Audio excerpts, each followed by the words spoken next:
evening, peoples, and welcome back to my very festive corner of the living room for another episode of our little series on the history of Christmas. So last week we covered more or less the Reformation era and got into the fun history of how Christmas kept getting canceled across Europe, which, I mean, kind of for legit reasons. So Christmas had become more of a midwinter feast, and it was about like food, and it was mostly about alcohol, because what else are you going to do in the Middle Ages, I guess, in the middle of the winter? I have never been alive in the Middle Ages, and obviously never will be, so I don't, anyway. So a lot of religious authorities were like, okay, so a prayer service is one thing, a mass is one thing, a church service, that's over here, but getting really drunk and doing things in the street that are interrupting the prayer service, we don't want that. So they legally banned Christmas in England, in Scotland, in what are now the United States, and a lot of places because of how Christmas was being celebrated. So, for example, going Christmas caroling, we think of it now as a pretty harmless activity. I definitely used to go caroling with my elementary school chorus. Probably done it since then. Anyway, but at one point in history, going caroling was a little bit like going trick-or-treating, except that it was adults, and they had probably had something to drink before going out, and then they would bang on people's doors demanding more alcohol. And I would imagine that as the night went on, they would get increasingly obnoxious and probably increasingly out of tune. And anyway, yeah, I can see why local authorities would want to stop that from happening, to be fair. Anyway, so now we're looking at a period of 1800-ish to 1900-ish, so basically the reign of Victoria. Who was queen for most of the century. So now we're looking at the question of what should Christmas look like now, since Christmas is legal again. Cromwell is very dead, but 1800 is only a couple generations after Christmas was being banned all over the place. So, in 1816, fun fact, the story The Nutcracker and the Mouse King was published. That's the story that the ballet is based on. Really weird story if you actually read it, but it's a lovely ballet. So that is definitely a kind of something more like what we would think of Christmas as being now. Almost always includes performances of the Nutcracker. The ballet is choreographed in 1896, which I think is so cool. I've never been a ballerina. That's not my aspiration. So I assume that there's some kind of like written system for writing down choreography, but to have like the same dance steps going on for well over 100 years is really cool to me, that gets passed on that way.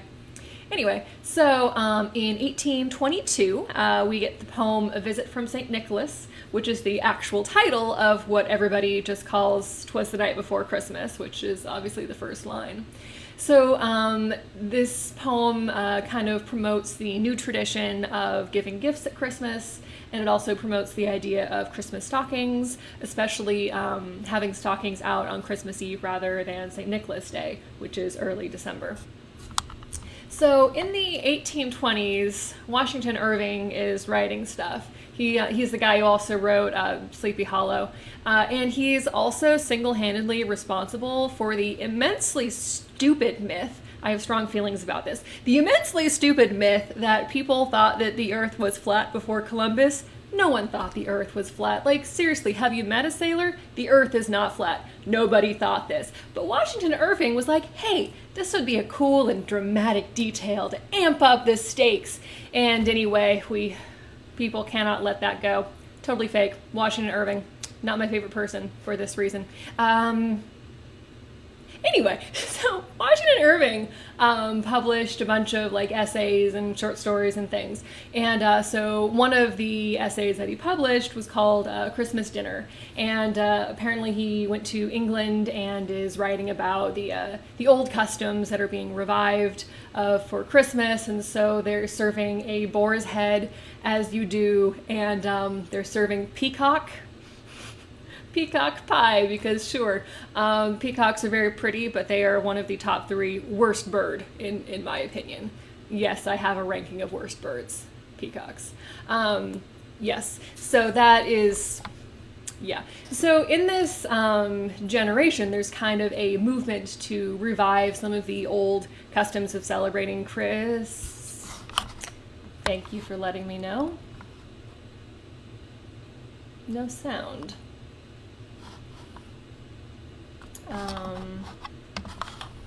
Bill, if you are getting sound, please weigh in. Huh. Looks like Bill has sound, so I don't know what to say. Okay, so yes, so they're eating peacocks, which are annoying. So they're trying to bring back some of the older Christmas customs from like before Cromwell. And so the boar's head and the peacock pie and all sorts of and the Christmas pudding, which I read a description of today as let's see, something between a fruitcake and a haggis in the way that it's cooked and then set on fire. It's Christmas pudding. It's a very, very English thing.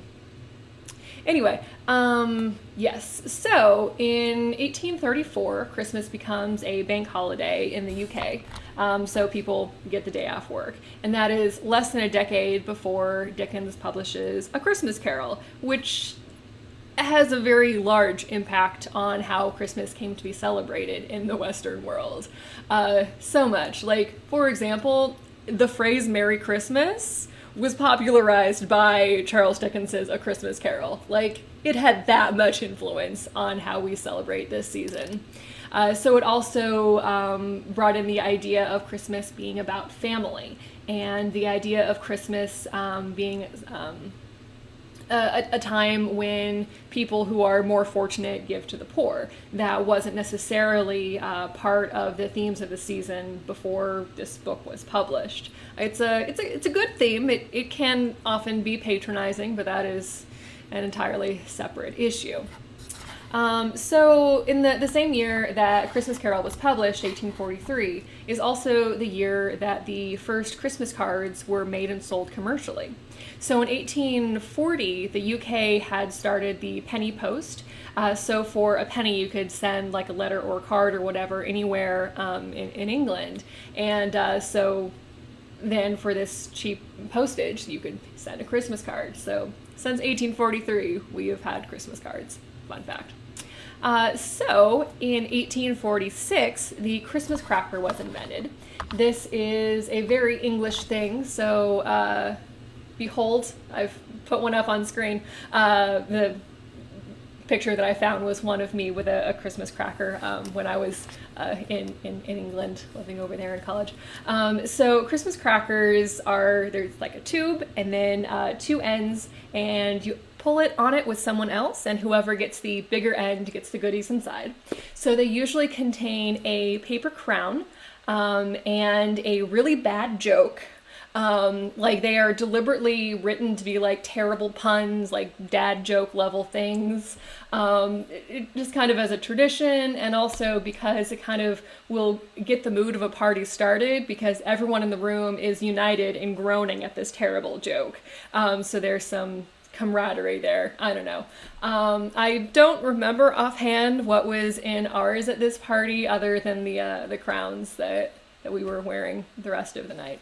So, yeah, if you're an American who's would assume that a Christmas cracker is something that you eat with cheese, no, it's a tube with things inside that goes crack. And anyway, so those date from 1846 because some like candy seller thought this would be a really good gimmick, and he was not wrong. So, in the same decade, Once in Royal David City is published. So we're starting to get more into an era of what we might consider like classic Christmas carols to go caroling with, sober, not super drunkenly. So in 1848, this picture was published of Queen Victoria and her family. So Queen Victoria married a distant cousin who was in Germany. And in Germany, as we talked about last week, they had a custom of chopping down a tree and bringing it inside and putting candles on it, which is a bit of a fire hazard. Do this with caution. So when she brought her German husband over to England, obviously he brought some of his traditions with him, and she really liked this idea of the Christmas tree. And because Victoria did it, and it was like published in magazines like this one from Godey's Lady's Book, it became popular all around. Victoria was quite a trendsetter, to put it mildly. Yeah, it's a cute picture, I think. It's very Victorian. So in 1850, Harriet Beecher Stowe wrote something called The First Christmas in New England, which I'd never heard of before this week. It's obviously not her most influential work, but in it, there's a character who is just lamenting that the true meaning of Christmas is lost in a shopping spree. So it's in about the middle of the 19th century that the phrase true meaning of Christmas comes into play, because as we're still trying to figure out what Christmas should mean, and we've reached a more industrial era, and things can be produced in factories. So, in previous generations, if a child was given a toy for Christmas, and obviously that toy was made by hand and would have been very time-consuming and probably expensive. But now, with factories creating things en masse, more people are more able to afford things. And so there's more of a custom of gift giving because it's now feasible, really. So instead of just like sticking an orange or whatever in your kid's sock, you can get them dolls or whatever is a popular toy in the not my area, other than dolls. I wrote my college thesis on Victorian fashion and specifically dolls and paper dolls. Anyway, so in 1860, hopping back over the pond to the U.S., 14 states, that's out of 33 in 1860, 14 states have made Christmas a legal holiday. So that's kind of a bit of a culture shift from a few generations ago when the Puritans were very anti-Christmas because of how it was celebrated.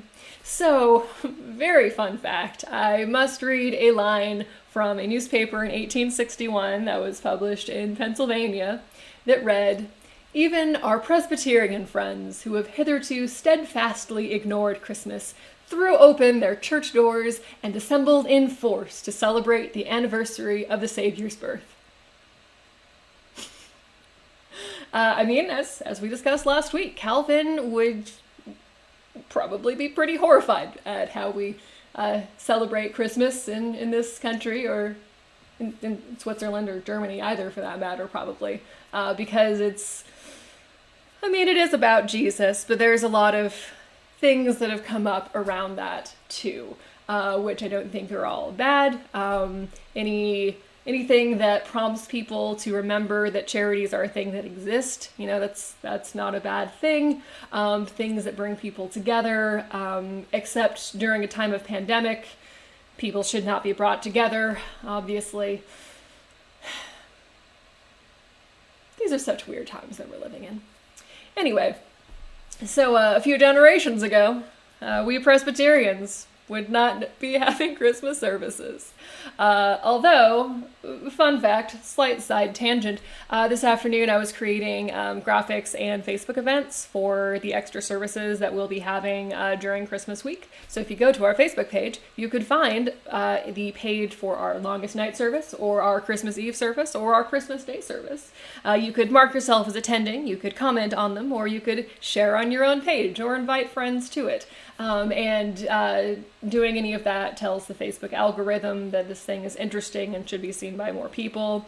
And I feel weird having to talk like an influencer and explain these things, but in order for the church to be more visible, if you like or comment on a video, then more people are more likely to see it.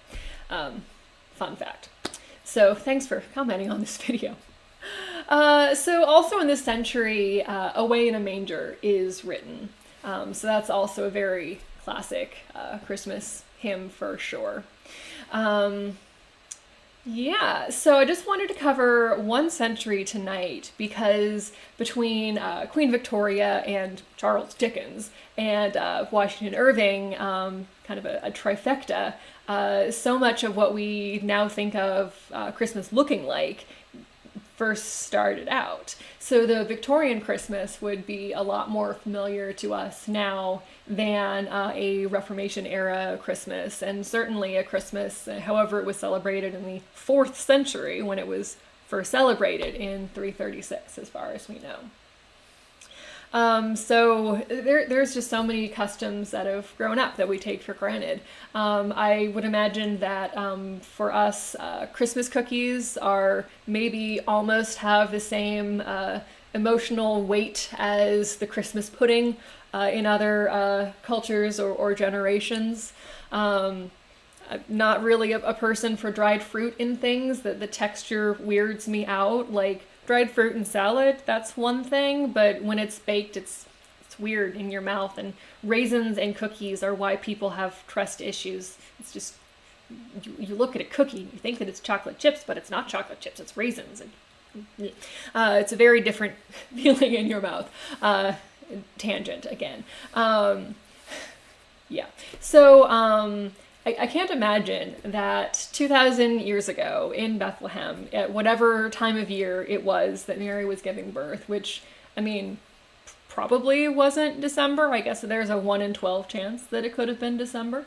But I can't imagine that anyone in Bethlehem that night would imagine how we would be celebrating Jesus' birthday now, especially because at the time, birthdays in and of themselves weren't necessarily a thing. Do you want to come back up, Gingersnap? Come here. We're co-hosting, remember? Yeah. Because it is the 3rd week of Advent, and the traditional color for that is pink, and has been since the Middle Ages. She was wearing a pink collar until last night when she got too jingly, and I took it off of her because it was getting annoying. So anyway, next week I thought we would get into the 20th and 21st centuries and some more transformations of what Christmas looks like. There have definitely been some interesting things that have happened in the 20th century in particular that I'm excited to get into. So with that being said, since you're already on Facebook, I do encourage you to go to check out some of the Facebook events that I created for the 21st, the 24th, and 25th. If those services appeal to you, then you might mark yourself as interested or going, or share it with a friend or whatever. So however your Christmas preparations are looking in this year, unlike any Christmas season we've known, I hope that you are finding some semblance of the miracle that Christ has come to be with us. Because at the end of the day, it isn't about the cookies, and it isn't about the nice smelling wreaths and the nativity scenes and the trees and the wrapping and the presents, and it's not even about these songs. It's about the fact that God chose to live among us and feel our pain in living a human life. So good night, peoples, and may your days be merry and bright.